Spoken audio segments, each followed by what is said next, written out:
Well, hello, lovey. I'm so happy you could join me today for another episode of the ODAT Chat podcast. My name is Arlena, and I'll be your host. So this episode is a step work call with Alyse, who is sharing her step 1 homework. Alyse brought up some really important issues regarding relapse, feelings of being judged, and how she is wrestling with guilt and shame. Keep in mind that the point of the exercise is to have sufficient evidence of the negative effects of alcohol. What I know for sure is that we all come to our own conclusions when the time is right, and surely more will be revealed through this process.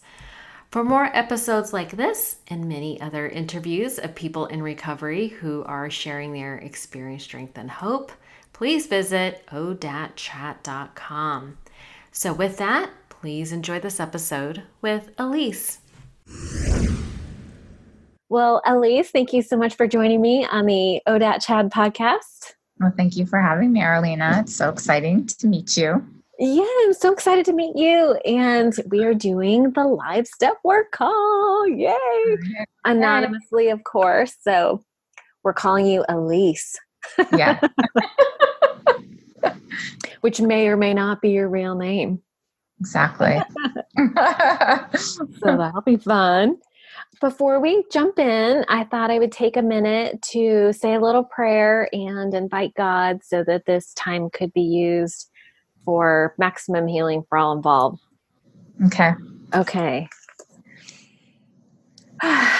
Dear Father, thank you so much for Alyse and her courage and her willingness to do this work. I pray that you guide our minds and our hearts, and that this time be used for your will and your purposes. And thank you very much. Amen. Amen. Yay. Make that up? Huh? Did you just make up that prayer? You know what? I've kind of been saying that. I've heard you say a version, but I didn't know if this was the exact one. Yeah. It was interesting. A long time ago, I forgot who it was that taught me the concept of asking for the highest and greatest good for all involved. Mm-hmm. And I just love that because yeah, it's beautiful. Isn't that nice? Yes. Especially when and I think I learned about that idea when I was in conflict with someone, and it was like, I'm all in self-will, and my feelings are hurt and their feelings are hurt. And it's like, well, what's the best? And so this idea of the highest and greatest good for all involved sort of relieved me of that, that self-centered, self-will type of mentality, and helped me to just let it go. Yeah, that's great. Yeah, I try to use I know in the book, the big book, we're supposed to pray. It says we're supposed to pray for somebody that we have a resentment towards for 2 weeks, right? Yeah. And then or longer. It's supposed to. But I was just sharing this at a meeting. I do go to meetings each week, that I can't get myself to do it for at least one person, because I realize I don't want that person. I don't want the higher good for that person. Isn't that terrible? I know that's terrible. No, but I'm being honest. And so we're better to share how you feel than. Yeah. And everybody laughed, of course, but everybody could relate. There was a woman after me who was grateful that I was honest enough to say that. I think it's just an exercise. It's a willingness thing, right? Because it would make me feel better if I got on my knees and did pray for the better good for this person, even though I do have so many differences and still hold on to resentment about certain things for that person. But yeah, well, it's interesting because, so I'll just share with you something that really helped me was, and this is something my sponsor encourages me to do, is she encourages me to love my unlovable parts. And there's this idea that others are just mirrors. People are just mirroring back to you things that you love or hate about yourself. And I've kind of shortened it to this idea as if you spot it, you got it. So if I spot a character defect in somebody else, I can only identify it because I have it.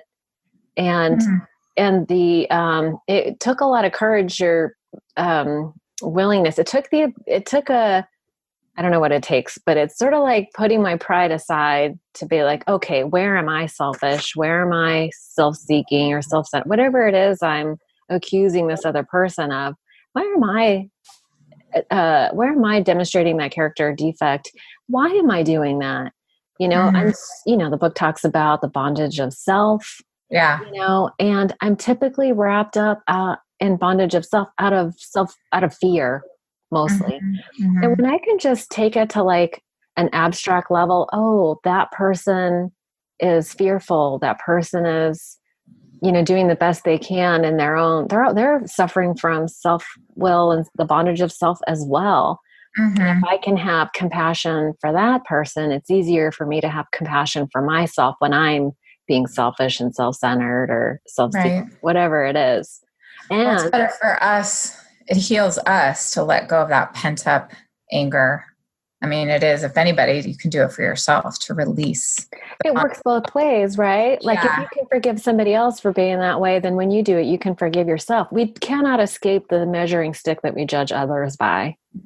That same standard that we have, that we feel like everybody else should be like, we feel like we should be that way too. And sometimes those are just our standards, right?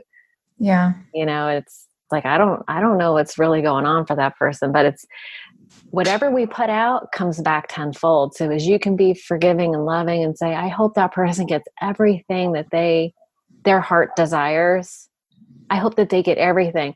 If you say that for 2 weeks, that softens your heart. Something happens and whatever you put out comes back to you. So does your judgment. And you don't have to like that person, right? Oh, no.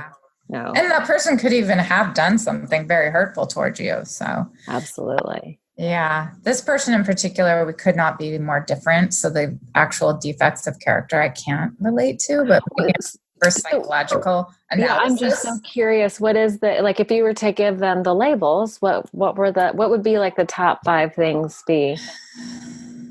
I'd say power hungry, egotistical, cold, unapproachable. Those are all, like, I am told I'm approachable, Did you say cold? Very cold and, unapproachable and closed off.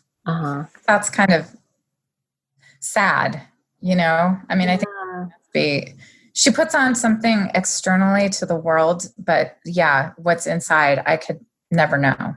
Right. So a lot of struggle. So you're right. I mean, if I look at it in a way of compassion, I can feel kind of sad for that person, Yeah.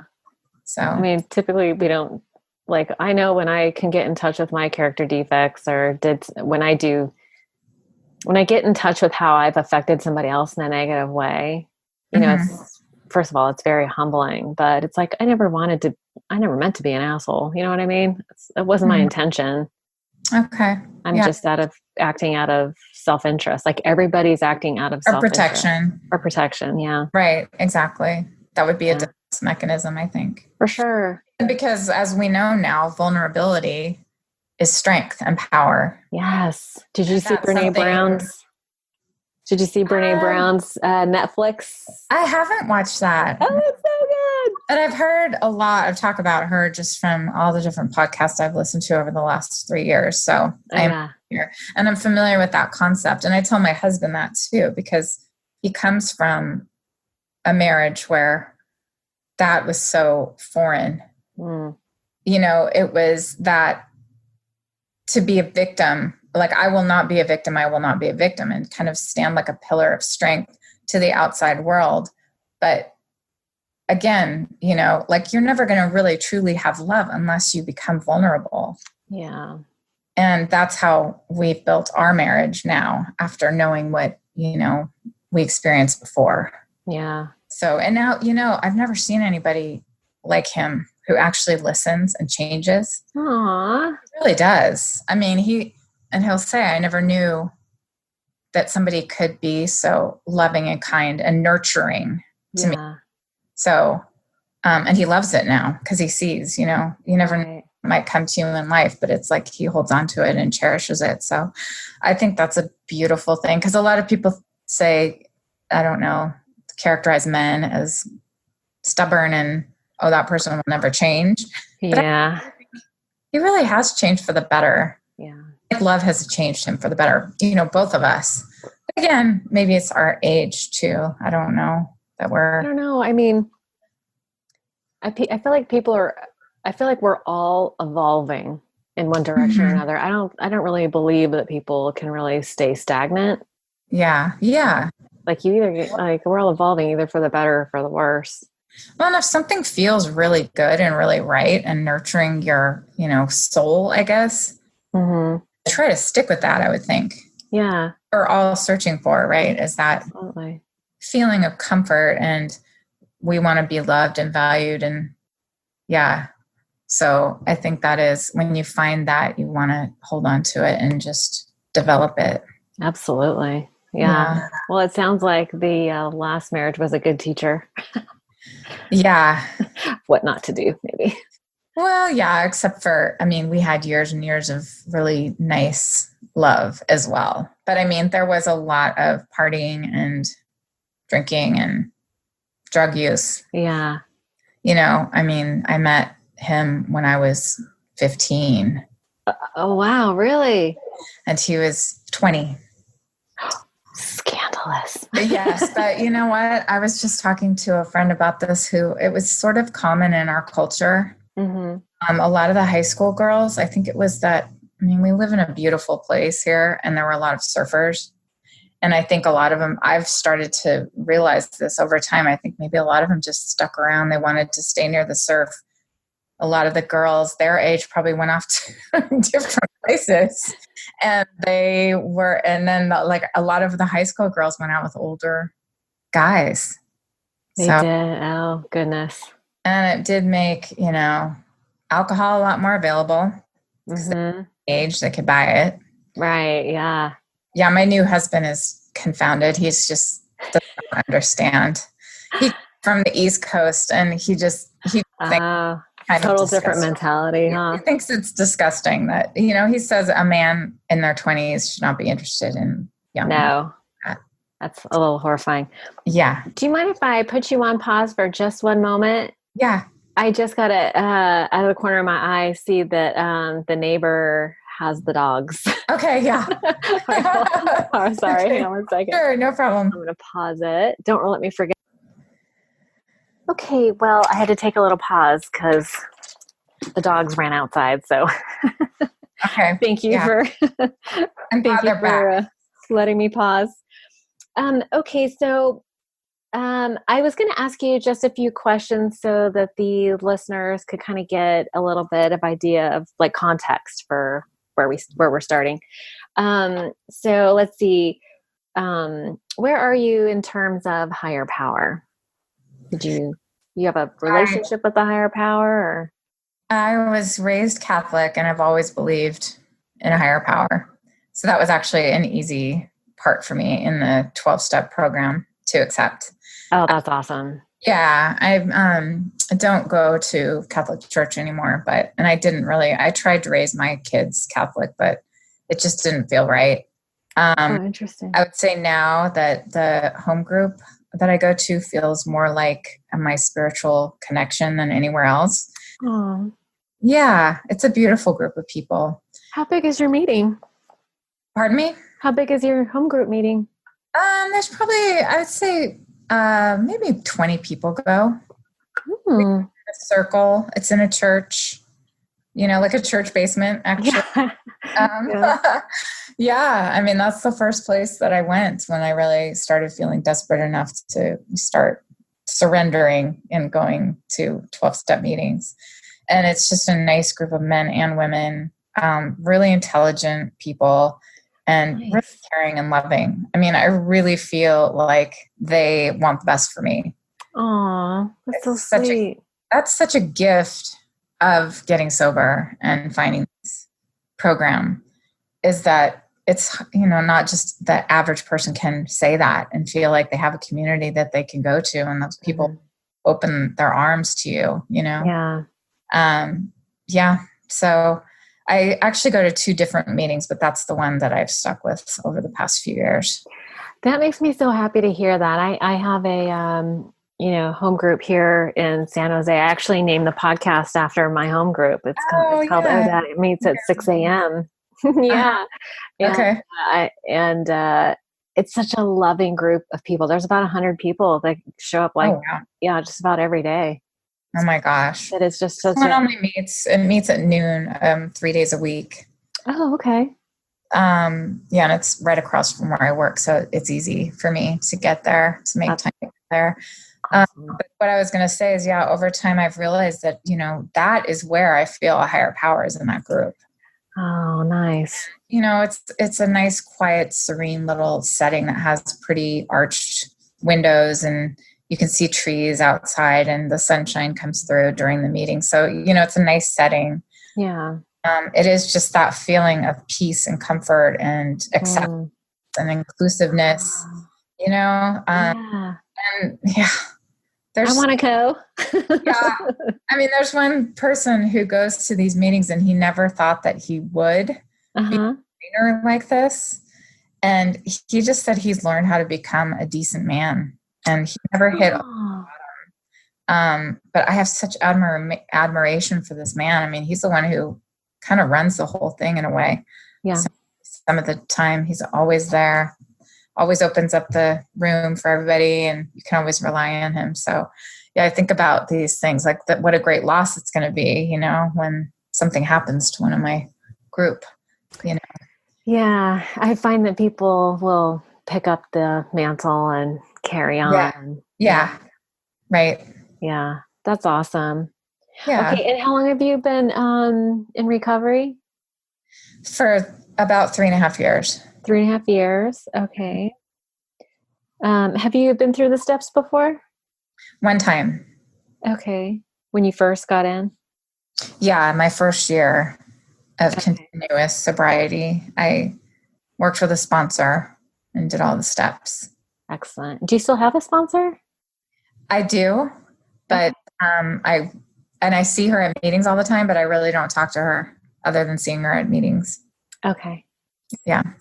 Okay. I think that was all I had in terms of like general. So we know that you're married. You have 2 kids? Yes. Twin girls? Yes. Okay. Mm-hmm. And I'll say as much or as little as I want to say about that. We're trying to keep this one pretty anonymous. So, and you could be anywhere on the planet. Yeah, that's true.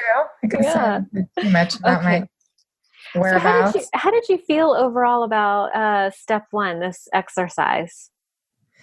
I liked it, and I liked the questions that you had in the paper worksheet. Yeah. I don't have it actually in front of me because I just did it online. Or no, maybe I did. I don't remember. Yeah. It's been a little while. I think I did print it out. Okay. Well, I'll go through the worksheet and then we can just discuss it as you can just, recall it or whatever. So let's see. So the readings were step 1 from the 12 and 12 and Bill's story out of the big book. Had you read through the 12 and 12 before? Yes. Yeah. I love that book. Yeah. Yeah.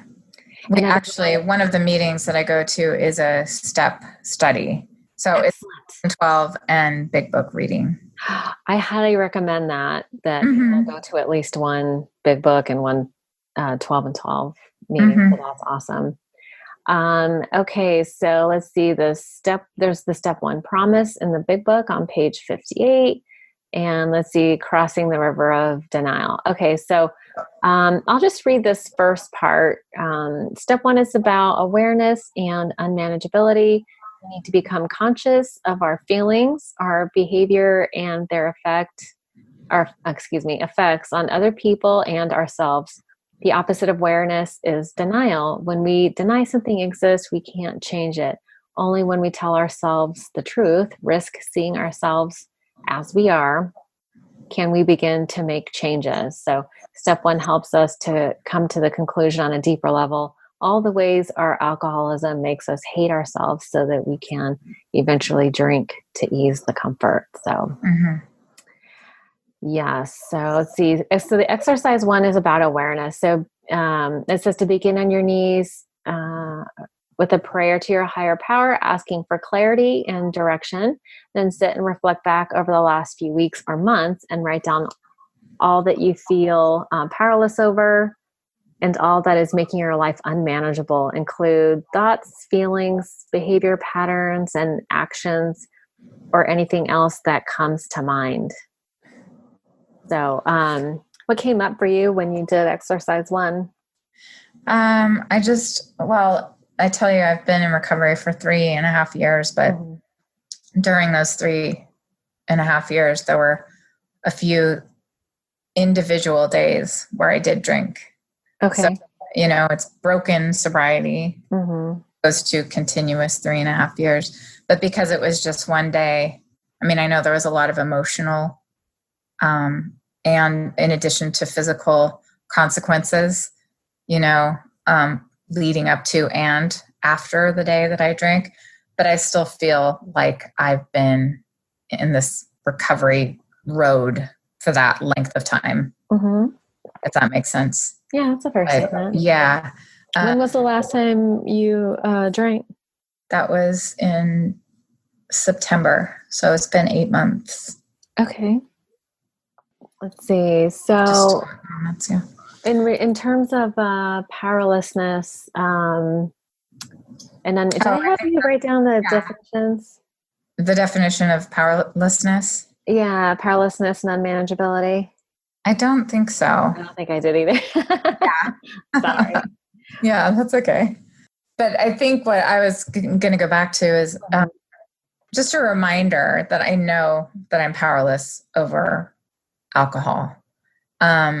And I did talk to you in my step work, though, about food as well. Right. Yeah. And it does say all the over, if you reflect back over like all the things that you feel powerless over. So it can be people, food, not just drugs and alcohol, but other things too. Yeah. Still working through. Yeah. Still working through that every now and then. Because completely honest, there are times where even though I know there's absolutely nothing in alcohol and that's not a solution for me, there are times when I'm struggling, to be honest. I do still wish that I could find something that could mentally check me out as quickly as alcohol. So, drugs and alcohol are just a symptom of a deeper issue, right? So when there's what is it that you're trying to check out from? Like that's the big question. It's like we only gravitate towards drugs and alcohol, or it could be sex or TV or sugar.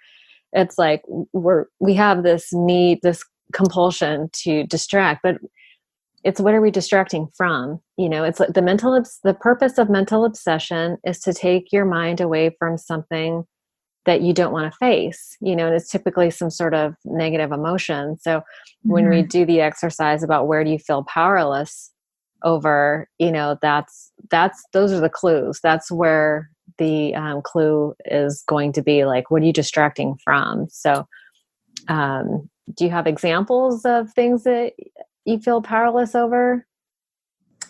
Well, I've had a history of anxiety. So, and it used to be something that was treated with different medications and things. But, I know that those things only make things worse and they're addictive. Well, they are a mask. I don't know that they deal with the root cause. The whole point of the steps is to get down to causes and conditions, what's causing the anxiety, like what is going on in specific situations that's causing those things. But let's track this back a little bit to just focus on alcohol. So if we talked about your powerlessness in regards to how it relates to your drinking, can you think of examples in your past where you were powerless in regards to either how much you drank or when you drank or if you drank? Yeah, definitely. Although I did have a daily drinking routine. So, I would set up exactly how many portions of tequila I could drink a day or beer. Oh, you were messing around. You was tequila. Oh, yeah. No, I was definitely, I know. I wouldn't even buy, like a a full bottle of anything because I knew that I would just drink too much of it. So yeah. Buy myself like, small size bottles and know how many I could drink each day so that I wouldn't get completely, checked out. Okay. So that's how you're trying to control it That's how I was trying to control it. Mm-hmm. Yeah. And did you feel like you were powerless to not drink at all? I guess so. But again, it goes back to kind of my roots that it was an acceptable social group of people who just drank, regularly. So yeah, I mean, it wasn't abnormal to, even after I had kids, the neighborhood, for example, Halloween, everybody'd be walking around with their kids trick-or-treating and they'd have their cups and drinking. Yeah. So it was really, the whole neighborhood was like that. And, people encouraged it. They didn't, I don't know that I necessarily stood out to somebody. I didn't see any reason to stop drinking. Let's put it that way. Right. And I also came from parents who drank every day, but they never got drunk. So, I was one who tried to set up parameters to, abide by. And so that is where I couldn't keep up with those, after a while. Okay. My dad would tell me, just have, 3 beers a day. And then if you can't keep your promise to yourself, then that's when you know that it's got you. He would tell me advice like that. Oh, really? So, but not what to do if it did get you? No. There was no and then if you do break your promise and then it's got you, then what? I guess then you need to seek help. Figure out how to, stop. Yeah. But I guess I knew it wasn't right. But I mean, I was also in a marriage where, he really liked, he was an enabler and really liked that I would drink. I think it was a threat once I quit drinking. Oh, isn't that interesting? So you had somebody who liked it when you were drinking. Oh yeah. Oh, wow. Okay. Mm-hmm. Yeah. Usually there's negative consequences where people in your life don't like it when you're drinking, but that's interesting that you had someone in your life who was enabling you or persuading you to drink. Yeah. Yeah. I think it was a way where he probably felt he could be superior to me in that way. Because, my life was not a mess back then. I mean, it was, I hear the stages, where it's fun with problems and then only problems. Well, the problems really only happened to me when I went through the divorce because I was starting to use alcohol in a completely different way than I ever had before. Okay. Where it's just complete self-medication. And it was my only coping skill. It's the only, coping mechanism that I knew. I used alcohol to I felt so guilty about the divorce because of my background, I think, and that I was ruining a family and, but I stayed in that marriage because I thought it was the best decision for the sake of my kids. When really, of course, now I look back and think, had I had the courage to walk away from it a lot sooner, I should have. Because I did go to AA and I did try to get sober a few times in the marriage.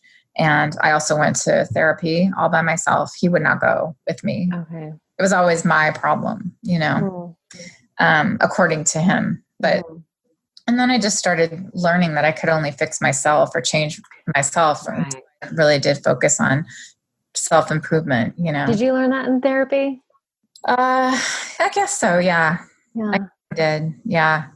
But, because you can't force someone to go with you. But it also made me feel like by the time he was in agreement to do therapy, it was too late.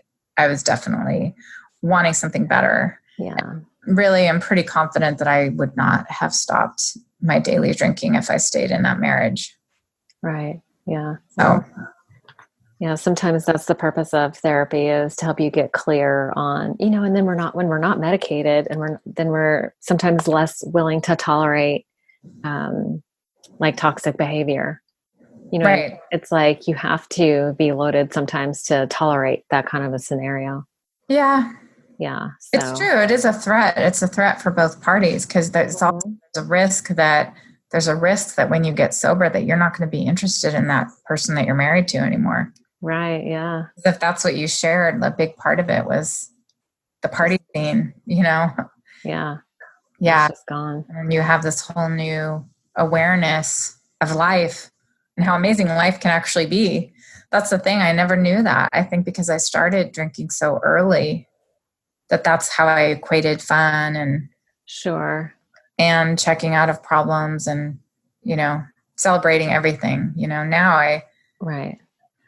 Now I don't even know why I would ever entertain the thought because again, even the last time I did drink, it's not like it brought me to the places that I wanted to go. I Right. think Yeah. that's what it is I have high expectations of life, I guess. And I do think that there's ways that we can feel euphoric without substances. Yeah. Trying to Absolutely. find how, Yeah. I want life to be as best as it can be. Yeah.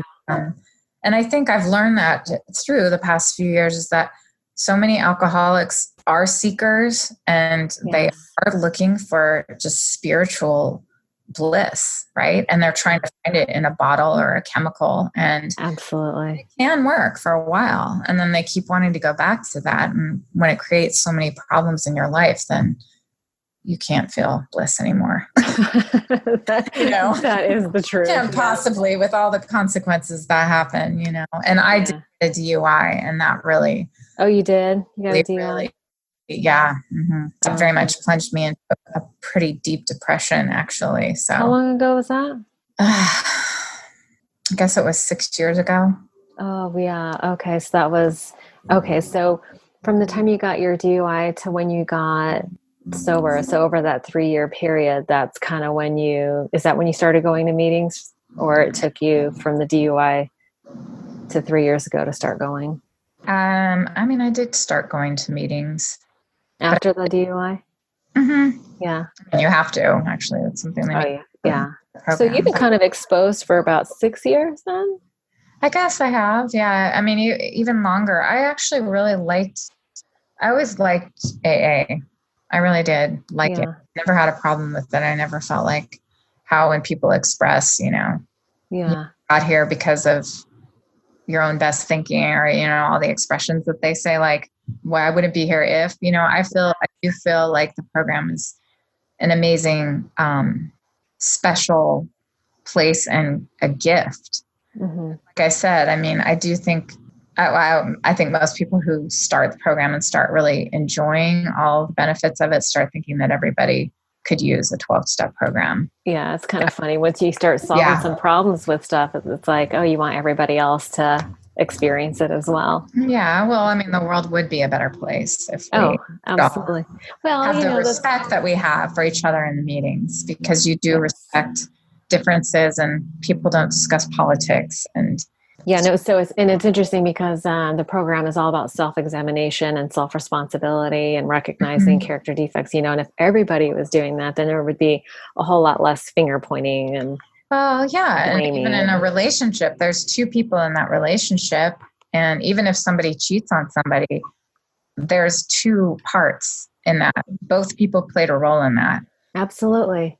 If somebody Absolutely. feels desperate enough to want to go out of their marriage and be with somebody else, that means that it's not a happy marriage. It's not a happy place. And There's dishonesty on both parts for sure. yeah, people, exactly. We have to all look at our side, take accountability of our side. Absolutely. Yeah. Yeah. That's really good. Okay, so let's talk about exercise too. So, exercise too is what are some examples of your behaviors or actions that have come to light that you're feeling powerless over as a result? Some behaviors that I'm feeling powerless.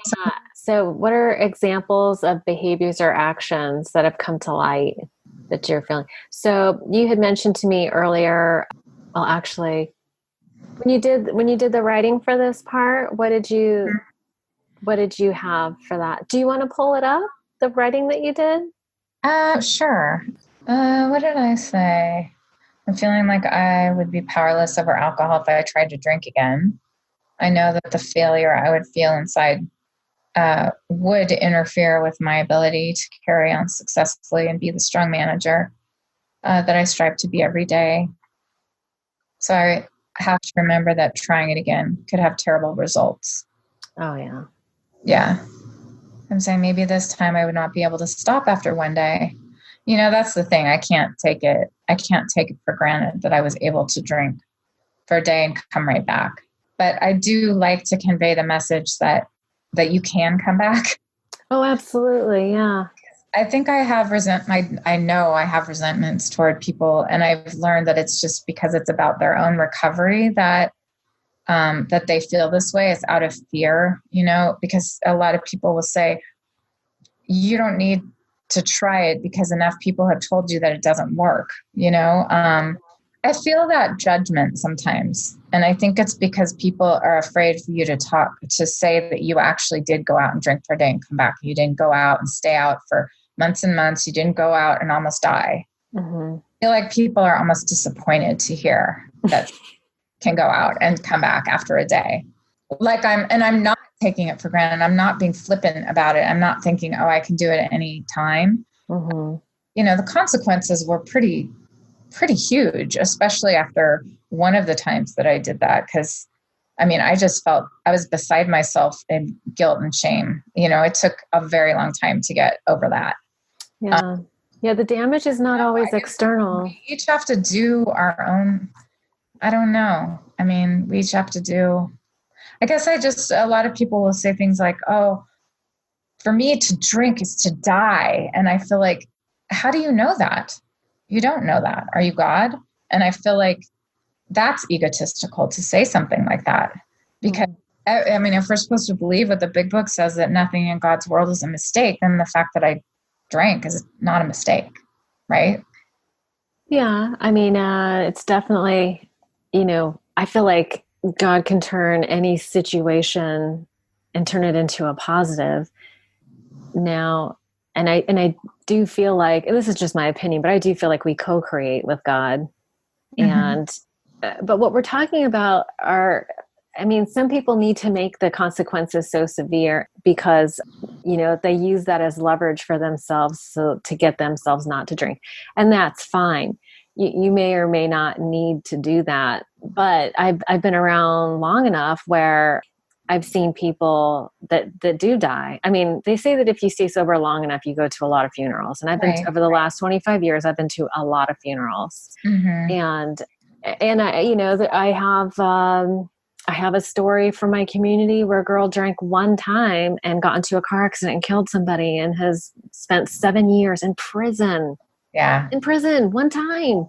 Yeah. And so it's just a fact, right? It's just being like, some people do die. Yeah. You may or may not. I don't know how you get when you get drunk. Do you, and we know that you have, a DUI in your background. So, it's not a leap to say that, I get what you're saying that, for me to drink is to die. It's like, is it? I don't know. But what I do know is that people do die if they drink one time, or they do go to prison, or they do kill other people, or like that shit can happen. And and like I said, I don't take it for granted. And right. I hear you. And I've paid the price for it. I guess what I'm trying to say is, people make mistakes. It's like saying, I always like to use the analogy of telling your kids not to sleep with somebody, right? Just to be abstinent. But what are the odds that they're going to just stay abstinent? And what are the odds of people staying sober? Yeah. I think it's only 10% success rate. So my point is, and I'm saying that the program does work, but if you make a mistake, are you going to be crucified for it by the group? You should not be. And there are some that do. And I know that's an issue, but there are certainly very judgmental people. And so it's not a perfect program. It is, I guess, like a religion in that way, where there are going to be people that tarnish a very beautiful thing at its base. Yeah, that's... I want people to know that you can make 99 mistakes, and on the 100th try, you can make it and you can stay sober for the rest of your life. I think that's a beautiful message. Yeah. To carry. Because I guess that's my point, is there are people who make mistakes and it feels so bad and you're already beating yourself up for it so much inside, and it hurts so badly inside that I think only compassion and love is how we can welcome people back. Absolutely. Yeah. Like something like we don't something our wounded. There's an don't shoot our wounded. Yeah. Something's just really beautiful about that, where it should be a safe space where you don't feel criticized or judged. I wonder. I've really experienced certain people where they're clearly judging you. Yeah. So. And there are. Yeah. Yeah. And that's not about you. No, and I guess I know that when I'm in a good place, and most of the time I like to believe that I am, but that's a daily reprieve, that I have to work on. Can I ask you to do, like, as a side note, like in forward thinking, we're gonna do an inventory. Would you include that as one of your resentments? Oh yeah, it is a big one. Is it a big one? Okay, let's include that, because I really do want to unpack that. Mm-hmm. But let's put a pin in that one. We'll set that one aside, because I think that's important and I thank you for bringing that up, because that is something that I hear over and over again. It keeps people away from coming back. It keeps people from being honest. And I'm just curious about. It keeps people sick, is what it does. Absolutely. And we do have to understand that it is, but it takes a big person who's been working on themselves for a long time to realize that behavior is not a reflection on them. Like for me to not get hurt there was kind of a group of women when I first started getting sober. In fact, right after I got the DUI, I think I had been sober for 17 days, and I had been in the program. And there was a woman who had been my temporary sponsor. And I got the DUI, and she said her reaction to me was, I could have told you that this was going to happen. You weren't going to meetings. You weren't doing this. You weren't doing that. And she fired me as a sponsee after getting a DUI after 17 days of trying to work with me. So that was my experience. And she was part of a group of women friends who were very cliquey in the program. Mm-hmm. And I didn't want to go to that meeting because it felt worse than high school. And I don't think I'd ever been so low. I mean, I did try to kill myself after that. You did? I did. Oh my goodness. Yeah. So, and again, if I'm in a good place, all of this I can't blame anybody for any of those things. I think that it's pathetic that I got to a point like that, but, it really just felt like I had let everybody down. Oh. And that I don't know why I would think that my kids would be better off without me. I guess I must have just been thinking that my mom was going to help raise them because she's young and healthy. Oh. Because I certainly did not think that the man that I was married to was in any shape. Right. In fact, he still is, an active alcoholic. Yeah. When they've gone home for spring break. Oh, no wonder he wanted a drinking buddy. Okay, that makes sense. Yeah, he didn't even stay, sober long enough for dinner. So, wow. Still got he's a victim. He's definitely a victim who hasn't figured out how to try to better himself. So, right. Okay. Yeah. Okay. But, okay. So there's really a lot there with the the powerless. So this is and this all so many examples of unmanageability as it relates to drinking and how we can get into that negative spiral and okay, that makes a lot of sense. Okay, well let's move on to exercise 3. So describe the negative consequence, and we've kind of talked about some of this already. So describe the negative consequences and destructive behavior caused by all the things in exercise 2 that you're feeling powerless and unmanageable over. So we talked about, your marriage, the DUI. What we didn't talk about maybe was how you felt about yourself as a mother, the drinking and how it affected your children. Mm-hmm. Do you have examples of maybe how your drinking Was it the cause of maybe some painful situations with your kids? Uh, As a mom, I mean, did you feel like you were fully present, or did you black out, like miss periods of time, or did your children notice you were drinking? yeah. Yeah, they definitely noticed that we Mm. were both drinking. But I think I was the kind of mom who exhausted myself by trying to do everything so that everything appeared okay on the Mm-hmm. outside. Yeah. And Do you feel like your drinking got in the way of that? in the way of what? Of like being a good mom? Like doing everything, like if you have really high standards, this is what I hear a lot. Like a mom drinking has really high standards and is killing herself to try to make everything look perfect. But, maybe that comes out in being controlling of the kids, or, I mean, does any of that resonate for you in any way? Well, I mean, do you feel like your kids were maybe you feel like your kids were unaffected by your drinking? I don't know. I don't know if I feel like today, if they're affected. I feel like they're happy that we divorced. They know that I wouldn't have been supported by my husband if I stayed in the marriage about drinking. And more than anything, they've seen how this program works, Mm-hmm. because they did see me drunk. Of course they did. I mean, Do you know how they felt about you being drunk?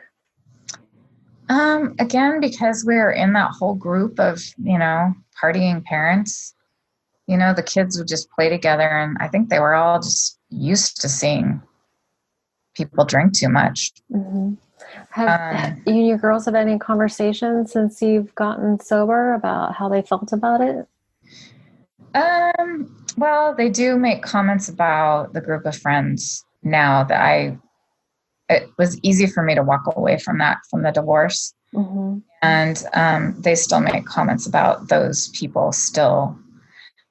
They'll even say, I can see that person has a drinking problem. I can see that person's an alcoholic, Oh, really? But not about you though. I'm just trying to, bring the focus back to you. Like, was there anything I mean, I'm not trying to manufacture problems for you, but I'm just curious if you yourself, like you had some standards about being a mom that you felt bad because you were drinking. Well, of course. I mean, absolutely, I did.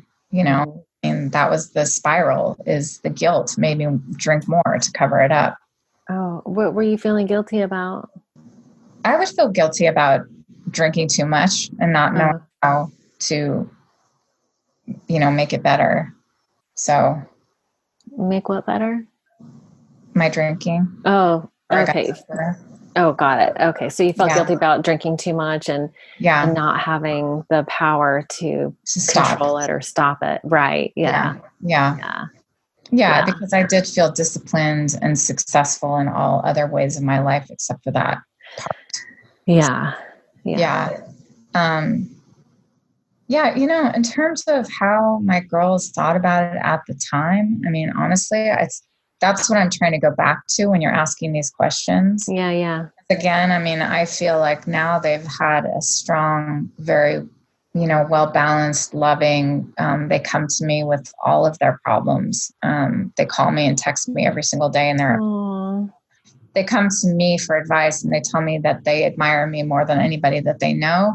So the fact that things have been like that for 3.5 years straight, I can only say, they saw me suffering before. They saw me, I'm sure, crying a lot. I would go and retreat and go to bed very early at night. I'm going way back to when I still lived in that home, Sure. Yeah. Under the same roof with my husband, daily drinking and fighting.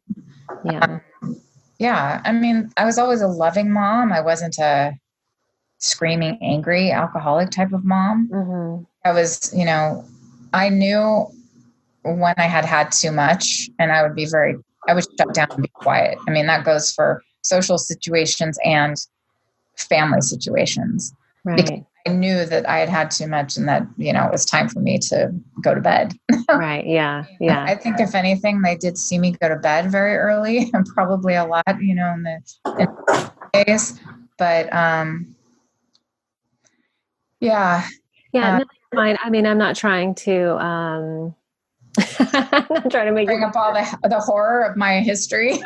Well, I mean, so the whole point of step one is to talk about, to have examples of powerlessness and unmanageability as it relates to your drinking, because that's sort of, I know. I think I'm wondering if that's maybe just like, it's much better to do it when you're starting out getting sober then, because it's kind of hard to do it when you feel like you've been, I mean, in a better place. Well, listen, I mean, I feel like we've gone over lots of things that that point to powerlessness and unmanageability in your life as it relates to drinking. It's like staying in a relationship too long that is detrimental to your self-esteem, and DUI is definitely a result of unmanageability and powerlessness, and definitely having that shame and guilt, that's sort of the after effect, right? Like, would you have had that shame and guilt had you not drank? No. And I don't, and I don't feel shame and guilt now, Good. Yes. So, I mean, I've worked through it and forgiven myself. So, but that goes to show, alcohol was the cause of the shame and guilt. Exactly. Right. Yes. Yeah. It all comes back to that. So I think that's really, at the end of the day, the point of the exercise is just, we're kind of rehashing stuff that you probably have resolved at this point. But and it's painful stuff too. I'm not afraid to talk about it. I guess I just wasn't prepared with examples, which I could be, if I had more time to think about it. There's plenty of examples, and if my kids could tell the story, it would be different. So everybody has their own perspective. When you're drinking that much, I mean, maybe we feel like that people don't see things, but they do. Especially living in the same house with them, right? Their perspective would be their perspective, and they're honest. They're very honest and straight with me. It's interesting because both of them have tried alcohol, and both of them say they don't like the way it feels to get out of control. Oh, good. They're 18, and I started when I was 15, and I never had any problem with not stopping, right? Because, I mean, I liked to get drunk.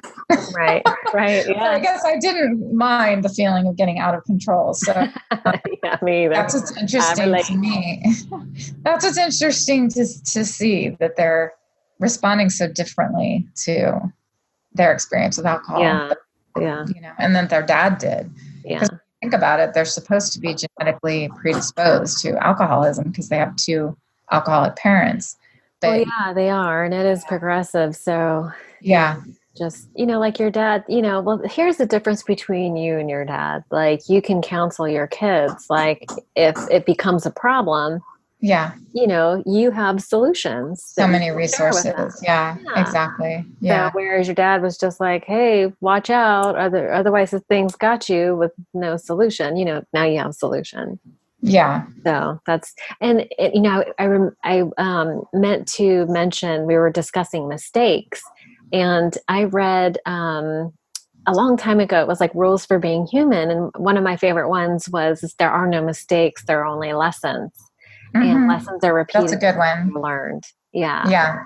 Right. And so when I go through something that's like a painful experience, or if I make, what I feel like is a mistake, I try to turn it around. There is something neurological about how words land on you. And when we use the word lesson instead of mistake, like the guilt and shame component seems to be missing when it's just a lesson.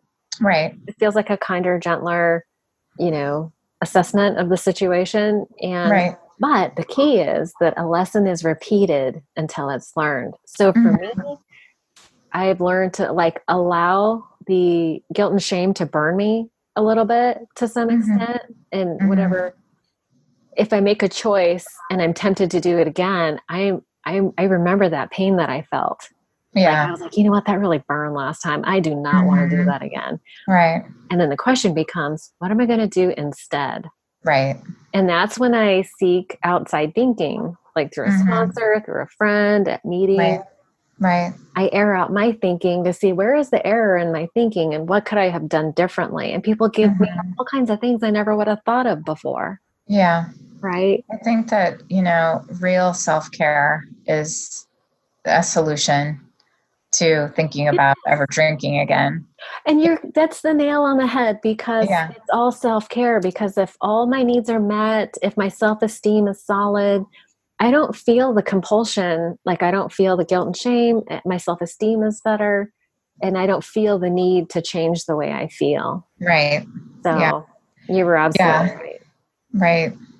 Yeah. I mean, so many things like, for me to actually even take a nap now is an amazing surprise of sobriety, because I used to, to not be able to do that. No naps. Oh my God, I love naps. I had one today.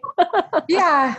I mean, just, even falling asleep in the sun for 10 minutes and then, just feeling, like you're not coming to after, drinking the sun, right? Is such a blessing. Yeah. But absolutely. it does take a lot of time, I think, to get to that realization.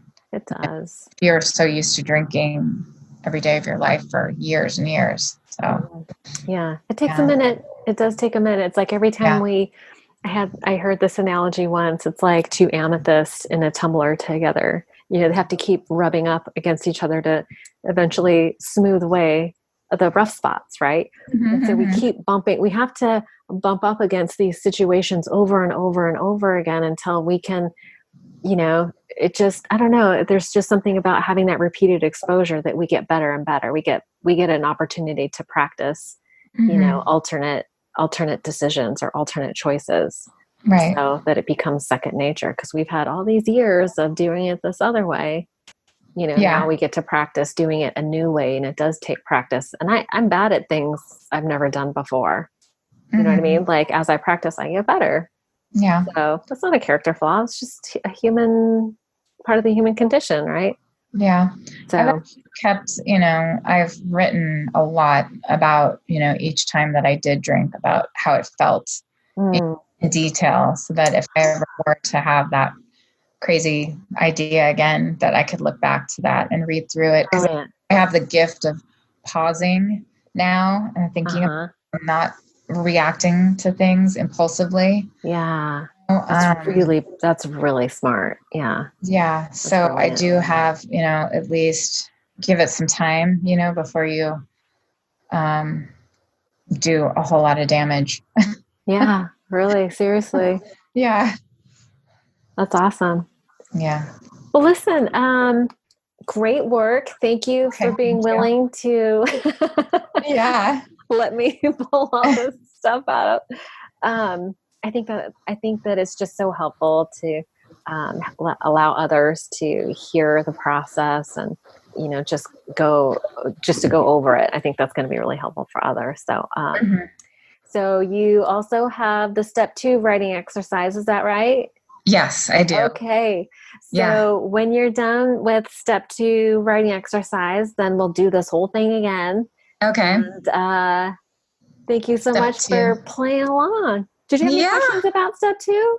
I have step 2 and I have step 3. You sent me both. I did. Yeah. Yeah. You sent me the first 3. So yeah, because step 4 is several sheets. And so I'll send it to you and we'll go over that, but that's a few steps away. Yeah. Okay. All right. Well, listen, thank you so much for playing along, and I'll look forward to Thank step 2. Thank you so much. Okay. Okay. Have a great day. So we'll just keep in touch on email. Yep. Shoot me an email anytime.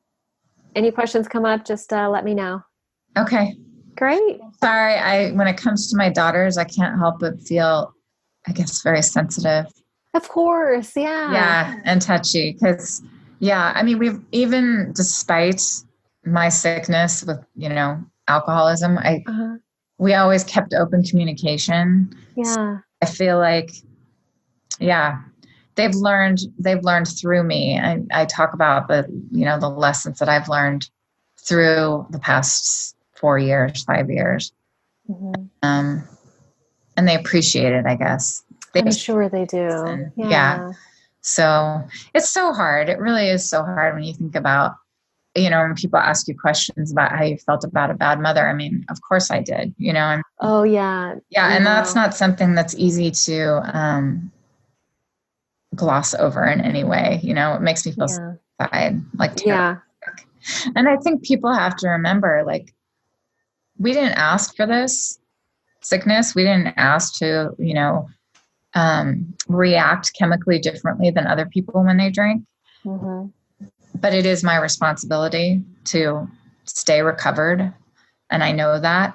And that's why I think especially why I do continue. I might sound like I've gotten over it, but it keeps coming back where I beat myself up for not having the continuous sobriety that I wish I could say sometimes that I had. But again, it does. I really do have seen so many people drop out of the program and drop out of my home group. And it's because they are they feel so beaten down and ashamed that they don't want to show their face and say that they're in their first 30 days again. Yeah. So even though people will say, get over your pride or whatever, I mean, I still think I think it's more difficult than people really understand to have to come back and reintroduce yourself as a newcomer. Yeah, I do feel to some extent it's like a traumatizing. Yeah. I don't necessarily you think never had that experience. You didn't have a relapse, right? It took me 60 days to get 30. But then once I got my 30 days, I was good to go from there. Yeah. I mean, it took me 2 years. It's hard to be a fully grown woman and know that you know better, but you did it anyway. You know what I'm saying? Yeah, but that's to judge people. Maybe I did it even myself, inside secretly when I was doing well for 2 years. Yeah. I would never try it, Yeah.